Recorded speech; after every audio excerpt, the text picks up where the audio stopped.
شروع اللہ کا نام لے کر جو بڑا مہربان نہایت رحم والا ہے۔ فجر کی قسم اور 10 راتوں کی اور جفت اور طاق کی اور رات کی جب رخصت ہونے لگے، اور بے شک یہ چیزیں عقل مندوں کے نزدیک قسم کھانے کے لائق ہیں، اس بات پر کہ کافروں کو ضرور عذاب ہوگا۔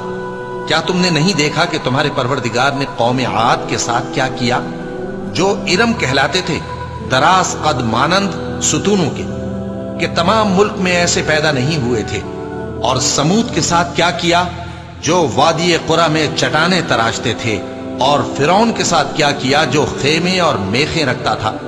یہ لوگ ملکوں میں سرکش ہو رہے تھے، بس ان میں بہت سی خرابیاں کرتے تھے، تو تمہارے پروردگار نے ان پر عذاب کا کوڑا برسا دیا۔ بے شک تمہارا پروردگار طاق میں ہے۔ مگر انسان عجیب مخلوق ہے کہ جب اس کا پروردگار اس کو آزماتا ہے کہ اسے عزت دیتا اور نعمت بخشتا ہے تو کہتا ہے کہ میرے پروردگار نے مجھے عزت بخشی، اور جب دوسری طرح آزماتا ہے کہ اس پر روزی تنگ کر دیتا ہے تو کہتا ہے کہ میرے پروردگار نے مجھے ذلیل کیا۔ یوں نہیں، بلکہ تم لوگ یتیم کی خاطر نہیں کرتے، اور نہ مسکین کو کھانا کھلانے کی ترغیب دیتے ہو، اور میراث کے مال کو سمیٹ کر کھا جاتے ہو، اور مال کو بہت ہی عزیز رکھتے ہو۔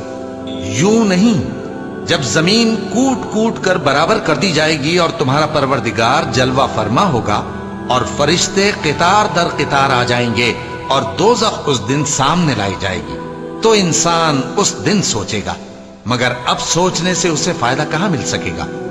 کہے گا کاش میں نے اپنی اس زندگی کے لیے کچھ آگے بھیجا ہوتا، تو اس دن نہ کوئی اللہ کے عذاب کی طرح کا عذاب دے گا اور نہ کوئی اس کے جکڑنے کی طرح جکڑے گا۔